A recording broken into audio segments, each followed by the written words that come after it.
dispuseram para louvarem o Senhor, Deus de Israel, em voz alta sobremaneira. Pela manhã cedo, se levantaram e saíram ao deserto de Tecoa. E ao saírem eles, pôs Josafá em pé e disse: ouve-me, ó Judá, vós moradores de Jerusalém. Crede no Senhor vosso Deus e estareis seguros. Crede nos seus profetas e prosperareis.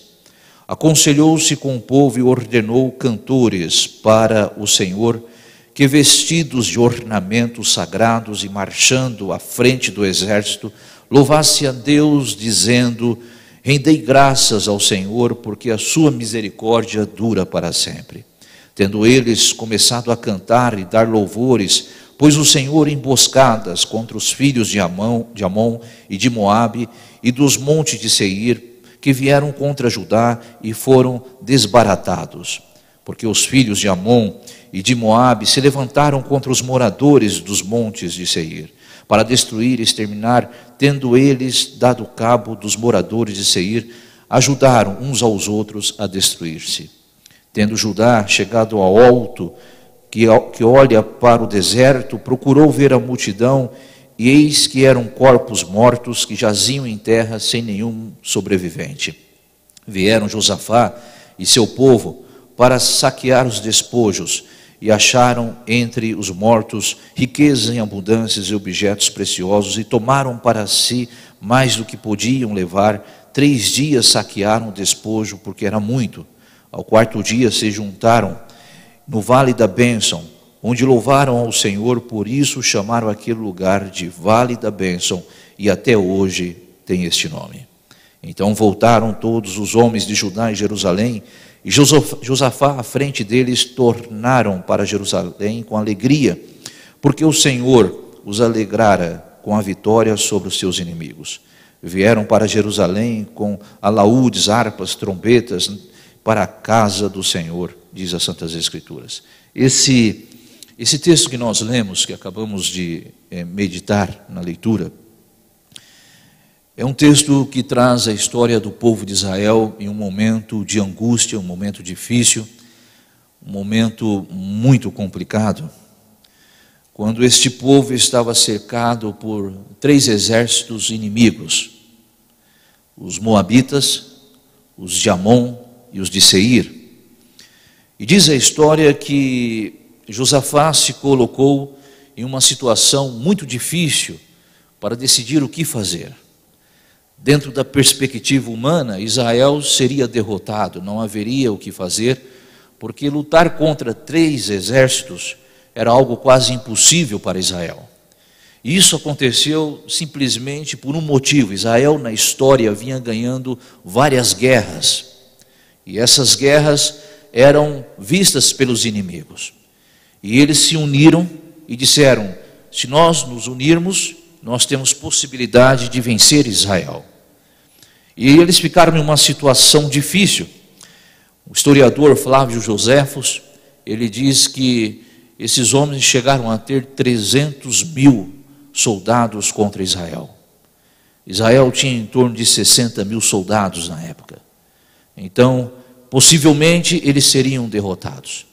Vendo esta situação, esta circunstância, nós vemos que o texto bíblico nos leva para um outro objetivo, esta busca ao Senhor. E esta é uma grande realidade nossa também. Nós passamos por fortes emoções na vida, nós passamos por momentos difíceis na vida, momentos em que nós olhamos a vida através de vidros quebrados, momentos em que nós perdemos a esperança, que as ferramentas humanas não são suficientes para nós, e você olha ao seu redor, não vê saída para o problema, e a nossa única solução como cristão, independente da nossa crença religiosa, a nossa única solução sempre é em Deus. E você pode observar, por exemplo, quando a gente leva um filho ao médico e o diagnóstico é desfavorável, e o médico diz o seguinte: olha, o caso do seu filho é um caso muito perigoso, e não temos muito o que fazer. Qual é a tendência de um pai e de uma mãe? É buscar alternativas espirituais. buscar um milagre, pedir a Deus ajuda. Quando a gente está passando por um momento difícil também, na nossa vida emocional, a depressão vem, a angústia vem, o temor vem, o medo está diante de nós e não há solução para o nosso problema, o ser humano também busca em Deus. Sempre o final da vida de um ser humano, ela está em Deus. Até mesmo um ateu, no fim, ele acredita em Deus. Eu me lembro, certa ocasião, quando o pastor da comunidade árabe aberta em São Paulo, uma irmã que frequentava a nossa comunidade árabe, um dia se aproximou e disse o seguinte: pastor, tem condições de fazer uma visita ao meu esposo? E meu esposo, ele não crê em Deus, ele é ateu, mas ele respeita muito os adventistas do sétimo dia. Então, você tem condições de fazer uma visita? Eu falei, claro, vamos lá. E marcamos um dia e fui até a casa dele. Um homem muito inteligente, correspondente internacional da Folha de São Paulo para o Oriente. Então, ele dizia o seguinte para mim, falou, pastor, eu não acredito em Deus. Eu cheguei à conclusão, olhando este mundo, a maldade, o desprazer existente nesse mundo, para mim Deus não existe. Deus não existe. E eu levei alguns livros que falam a respeito de ciência e religião, entreguei para que ele lesse, marcamos uma outra visita, e ele leu aqueles livros, ele disse, mas eu continuo com a minha convicção, eu não acredito em Deus. Um dia, passaram-se muito tempo, um dia a esposa se aproximou e disse o seguinte, pastor, hoje eu estou indo visitar o meu esposo no hospital, ele está internado lá no Sírio-Libanês, e eu perguntei para aquela mulher, o que seu esposo tem? Ele começou a sentir uma dor nas costas, uma forte dor nas costas, e levei para o hospital, e lá está para ser diagnosticado, e eu vou lá visitá-lo. E aí, ela disse, você tem condições de ir lá visitá-lo? Eu falei, claro, vamos lá. E eu fui visitá-lo. Quando cheguei no hospital, ela se aproximou e disse o seguinte, pastor, o caso do meu esposo é grave, é gravíssimo. O que seu esposo tem? Ele tem um tumor no pulmão. E os médicos disseram que é um dos mais agressivos que tem. E nós não sabemos o que fazer. Ele já está sabendo? Ainda não, os médicos vão contar para ele. Eu entrei na sala, no quarto que ele estava, comecei a conversar com ele, perguntei como ele estava, e ele disse o seguinte, pastor, estou bem, daqui a pouco eu estou indo para casa. Pedi para ele, posso orar por você? Ele falou, pode, claro que pode. Eu orei por ele. Em seguida chegaram os médicos. E quando os médicos chegaram no quarto, a junta médica, para contar o caso daquele homem, então os médicos pediram licença, eu saí e fiquei aguardando em uma antessala que conseguia vê-lo. E na hora que o médico contou que o caso dele era um caso gravíssimo, olhando de longe, vendo aquele rosto, que até então estava com esperança, pude perceber em seu rosto a desesperança, a angústia, quando soube que tinha um tumor no pulmão. Os médicos saíram, voltei para o quarto, e ele olhou para mim e disse, pastor, meu caso é grave. Eu achando que eu estava bem, voltaria para casa, mas eu tenho um tumor no pulmão e passarei por uma cirurgia. E os médicos disseram que este é um dos mais agressivos. Se você pode orar por mim? Até um ateu, na hora do desespero, que não existe mais ferramenta humana, ele se volta para o Senhor. Quando nós não temos a solução para os nossos problemas, a nossa única solução é Deus. Quando nós temos a solução para os nossos problemas, Deus se torna algo distante de nós. Pode observar, assim é o ser humano nesta terra. É assim que ele age. E aqui nós temos justamente uma história semelhante. O povo de Israel, quando viu que as ferramentas humanas não eram suficientes para vencer os inimigos, diz a palavra de Deus que Josafá se reuniu com seu povo e com Deus, pedindo o auxílio divino. E esse texto nos traz algumas lições preciosas para a nossa vida. lições para aquele que se encontra hoje no vale do medo, na angústia, no temor, lições para aqueles que estão passando por algum problema. O que fazer para vencer as grandes dificuldades que todos nós passamos na vida? O que fazer para vencer os grandes problemas que todos nós somos acarretados dia a dia na vida? O que fazer? O que a palavra de Deus nos ensina? O que a palavra de Deus nos fala? Qual é a solução para os nossos problemas? Onde nós vamos encontrar paz? Onde nós encontraremos alívio para a nossa alma quando tudo está dando errado na nossa vida? Aí a Bíblia, as Santas Escrituras, nos traz lições preciosas, lições maravilhosas, lições extraordinárias de que podemos confiar em um Deus Todo-Poderoso para sanar as nossas dificuldades. E eu quero compartilhar com vocês as lições que Josafá nos traz nesse texto bíblico. A primeira lição: se você está vivendo em um vale de medo, em uma angústia, em um temor, veja o que está no versículo 12. O versículo 12 nos diz assim o texto bíblico: os nossos olhos estão postos em ti.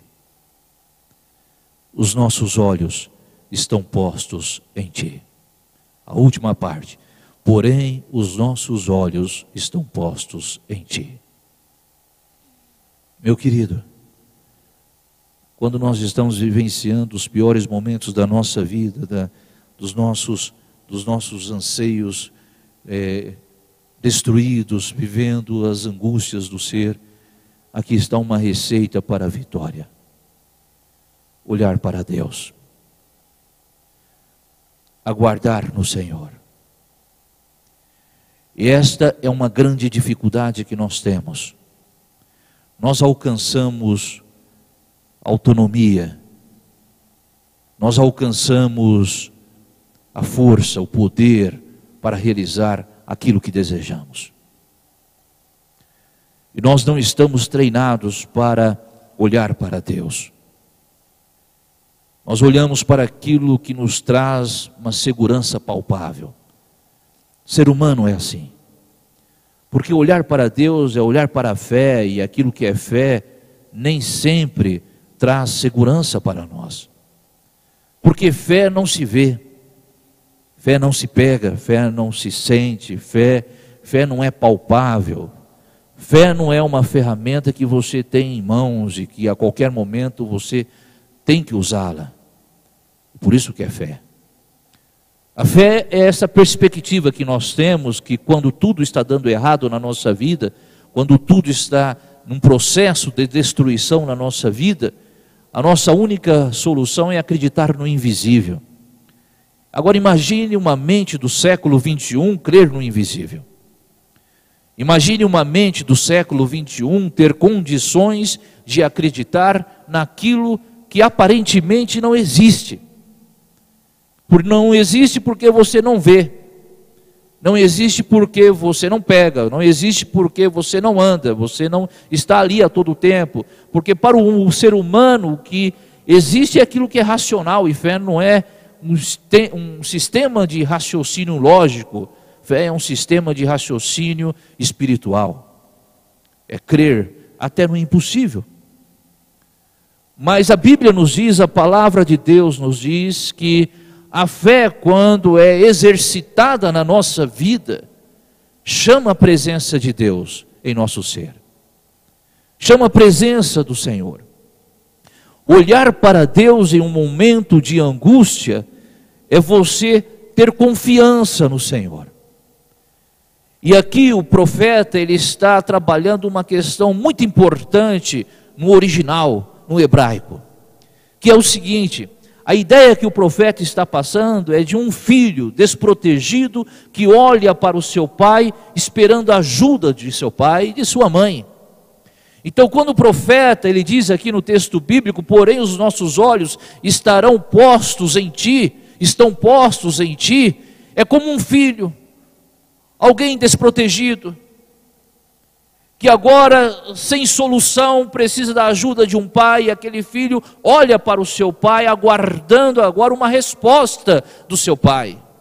Então aqui o profeta ele está fazendo uma analogia com uma atitude humana, aplicando-se a Deus. Aqui nós somos os filhos, que olhamos para Deus e aguardamos em Deus a ajuda, o poder para solucionar a nossa vida. Os nossos olhos estão postos em Ti. Aqui você está despojando-se do seu orgulho. Aqui você está despojando-se das suas ferramentas. Aqui você está despojando-se do seu poder de resolver os problemas. Aqui você está reconhecendo que em ti não há força o suficiente e você precisa de um ser superior. Como um filho que olha para o pai e vê num pai e em uma mãe um ser superior. Os meus olhos estão postos em ti. Experimente na sua vida colocar os olhos em Deus e aguardar no Senhor. Uma outra lição que o texto bíblico nos traz, versículo 14 nos diz assim: então veio o Espírito do Senhor no meio da congregação. Ou seja, a Bíblia está dizendo que o Espírito de Deus, ele precisa ser atuante na vida do ser humano. Nós cristãos acreditamos na Trindade, Deus Pai, Filho e Espírito Santo. E a Bíblia está nos falando que há poder quando estamos imbuídos do Santo Espírito de Deus. Por isso que estar em Deus é chamar a presença do Senhor, chamar a presença de Deus é ter o Espírito na vida. Meus queridos, aqui nós somos fortalecidos. Aqui nós temos que buscar a presença do Santo Espírito. Aqui nós temos que acreditar que Deus é capaz de solucionar os nossos problemas. Confiar inteiramente em Deus. Sabe qual é o grande problema do ser humano? Ele reconhece a Deus depois dos problemas. Deveria ser reconhecer a Deus antes dos problemas. Reconhecer o poder de Deus antes que os problemas ocorram na vida. Nós só reconhecemos a Deus depois dos problemas. É como a história que contém no início deste ateu, que só reconheceu a Deus depois dos problemas. Experimente reconhecer o Senhor antes que os problemas ocorram na sua vida. A Bíblia também nos ensina aqui, versículo 15, nos diz o seguinte, olha o que diz o verso 15, e disse: dai ouvidos todo Judá e vós moradores de Jerusalém, e tu, ó rei Josafá, ao que vos diz o Senhor, não temais, nem vos assusteis por causa desta grande multidão, pois a peleja não é vossa, mas a peleja é de Deus. Não temais. Já disse algumas vezes aqui, repito, esta frase não temais aparece 365 vezes somente no Antigo Testamento. Não temais. E todas as vezes que aparece esta frase, não temais, você observará que sempre Deus está agindo em seguida. Não é uma frase isolada na história humana. Não é uma frase isolada na vossa história. Quando Deus diz, não temais, é porque virá um livramento do Senhor na nossa vida. Quando Deus diz, não temais, é porque você pode confiar nele, confiar no pastor das ovelhas, o grande Jesus. Você pode confiar naquele que sustenta este universo na palma das mãos. E aí o texto bíblico nos diz o seguinte: não temais e nem vos assusteis por causa desta grande multidão. Mais de 300 mil homens, soldados dos inimigos, sitiaram Judá naquele momento. Israel com 60 mil homens valentes, não poderia vencê-los. Aí vem Deus e diz o seguinte, através do profeta: não temais, não vos assusteis com a multidão, diz a palavra de Deus. Aí Deus dá o resultado de uma vida nele, de ter o olhar nele. Ele diz o seguinte: pois a guerra não é vossa, a guerra é minha. A peleja não é vossa, a peleja é minha, diz a palavra de Deus. Josafá, quando estava passando esta mensagem ao povo, Josafá estava dizendo: por que estáis preocupados com os problemas? Por que estáis preocupados com as dificuldades? Estão olhando para a grande multidão e estão tendo medo? Lembre-se que vocês têm um Deus todo-poderoso. O Deus de Israel é o Deus deste povo. E a pergunta que eu faço a você nesta manhã: por que estáis preocupados com o dia de amanhã? Por isso que Jesus Cristo, certa ocasião, ele diz: por que andais ansiosos quanto ao que vestir, quanto ao que comer? Por que andais ansiosos quanto ao dia de amanhã? Olhai os lírios do campo, nem Salomão no seu melhor dia se vestiu como qualquer um deles. Olhai, buscai em primeiro lugar o reino de Deus, e todas as outras coisas vos serão acrescentadas. Um cristão não pode ficar preocupado com o dia de amanhã. Ele que tem que se jogar nos braços do Pai de amor. Ele tem que aguardar em Deus, porque a guerra que nós enfrentamos diariamente na vida, a luta que nós temos diariamente na vida, os desafios que nós temos diariamente na vida, quando nós colocamos nas mãos de Deus, Deus arruma soluções para nós. E aqui não é teologia da prosperidade, ensinado por aí, esta falácia, essa utopia. Aqui é cuidado de Deus pelo seu povo. Deus cuida do seu povo. Deus cuida. E nós podemos ver o cuidado de Deus na nossa vida de várias formas. Normalmente nós esperamos grandes milagres de Deus para comprovar que Deus cuida da gente. Normalmente nós esperamos uma cura de uma doença incurável.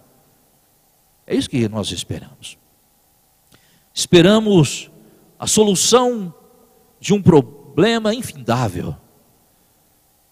Milagre para nós é isso. Mas você já parou para pensar os milagres que Deus tem dado a você todos os dias da sua vida? A possibilidade de você se levantar e olhar para os seus filhos, isso é um milagre de Deus. E você ver o sorriso da sua filha, o sorriso do seu filho. A possibilidade de você ter uma família, um marido, uma esposa, e você ter um trabalho. São milagres, são pequenos milagres, mas são os mais valorosos milagres que Deus nos dá.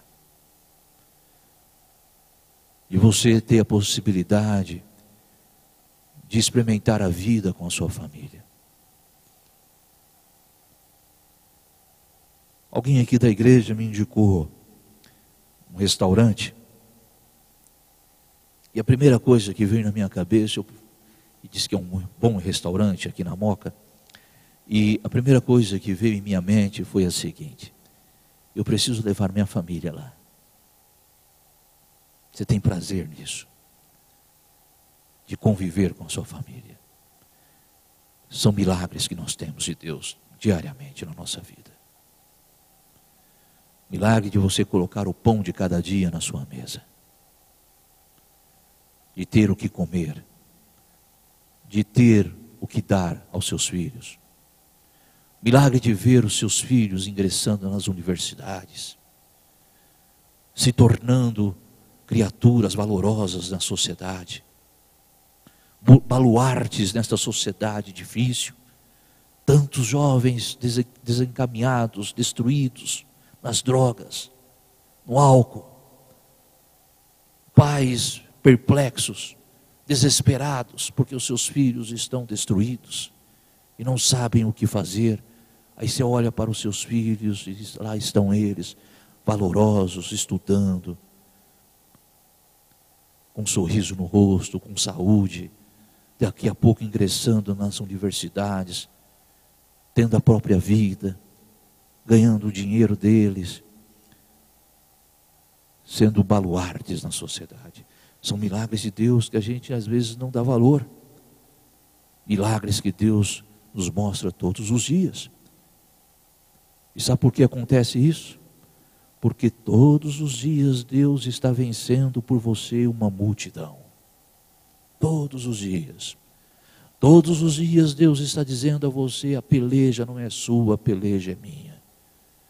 Essa guerra é minha, eu vou cuidar da sua família, eu vou cuidar dos seus filhos, eu vou cuidar do seu trabalho, eu vou cuidar dos seus sonhos, eu estarei com você todos os dias. Jesus prometeu isso. Estarei convosco até a consumação dos séculos. Esta é a promessa do Senhor a nós. Nós não estamos isolados neste mundo. O povo de Israel não estava isolado neste mundo. Eles aguardaram no Senhor. E Deus fez milagres na vida daquele povo. Uma outra lição do texto bíblico é o versículo 18 e 19. O verso 18 e o verso 19 diz assim: então Josafá se prostrou com o rosto em terra, e todo Judá e os moradores de Jerusalém também se prostraram perante o Senhor e o adoraram. Despuseram-se os levitas dos filhos dos coatitas e dos coraitas para louvarem o Senhor, Deus de Israel, em voz alta sobremaneira. Meus queridos, sabe qual é o maior agradecimento que podemos fazer a Deus pelos cuidados que Deus tem por nós? É adorá-lo em espírito e em verdade. É reconhecer que Ele é grandioso. É reconhecer que Ele que cuida de nós, é Ele que cuida da nossa família. A Bíblia nos ensina que a adoração a Deus chama a presença do Senhor. Jamais, eu quero dar aqui um conselho como amigo e pastor. Jamais reconheça o mínimo que seja como esforço pessoal. Jamais reconheça o mínimo que seja como esforço pessoal. Reconheça que é Deus que está te direcionando, que é Deus que está lhe ajudando.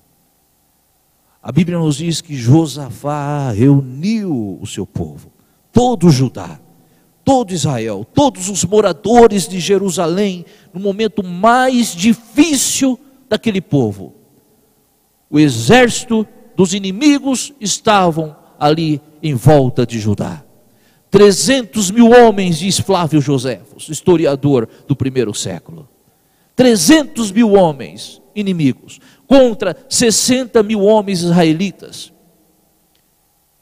Ele, em vez de ficar desesperado, angustiado, temeroso, diz a Bíblia que ele confiou em Deus. E diz o texto bíblico que ele adorou o Senhor, se colocou diante de Deus. Meu amigo, eu tenho presenciado na minha vida, que ainda não é muito longa, mas eu tenho presenciado na minha vida que todas as vezes que eu busquei a Deus, nos momentos mais difíceis da minha vida, do meu ser, em todas estas vezes Deus deu alguma resposta para mim. Eu nunca fiquei sem uma resposta de Deus. Até uma resposta mais simples que um homem possa receber, mas Deus sempre respondeu. Adorar a Deus, nos momentos de angústias, você recebe a presença do Senhor. Aí alguém pode dizer: mas pastor, o que é adorar a Deus? O que é adorar a Deus? Nós temos uma grande dificuldade em entender a adoração. A nossa mente ocidental entende a adoração como um meio de conquista de alguma coisa. É assim que fazemos. Observe quando nós oramos. A nossa oração, na realidade, é uma petição. Nós pedimos algo a Deus, sempre estamos pedindo alguma coisa a Deus. Porque esta é a mente ocidental, essa mente capitalista, de sempre receber algo, de aguardar algo. Mas na mente oriental, adoração não tem nada a ver com petição. Adoração é você despojar-se do seu conhecimento próprio, é é despojar-se das suas ferramentas. Adoração é você despojar-se do seu eu e reconhecer que existe um Deus grandioso que só Ele é capaz de ajudar. Por isso que Jesus ele disse o seguinte: se você quer ser o meu discípulo, você tem uma grande cruz, e a cruz que você tem é negue a si mesmo. Ninguém pode ser um discípulo de Deus a não ser que negue a si mesmo. Só adoramos a Deus quando negamos a nós mesmos. Adoração só tem valor na nossa vida quando eu vou despojado do meu conhecimento, quando eu vou me negando, quando eu vou despojado das minhas ferramentas humanas, quando eu reconheço que não sou nada e Deus se torna tudo na minha vida. Aí a adoração tem um verdadeiro valor na minha vida. Adoração é você reconhecer que existe um ser superior, e este ser superior é capaz de solucionar todos os nossos problemas.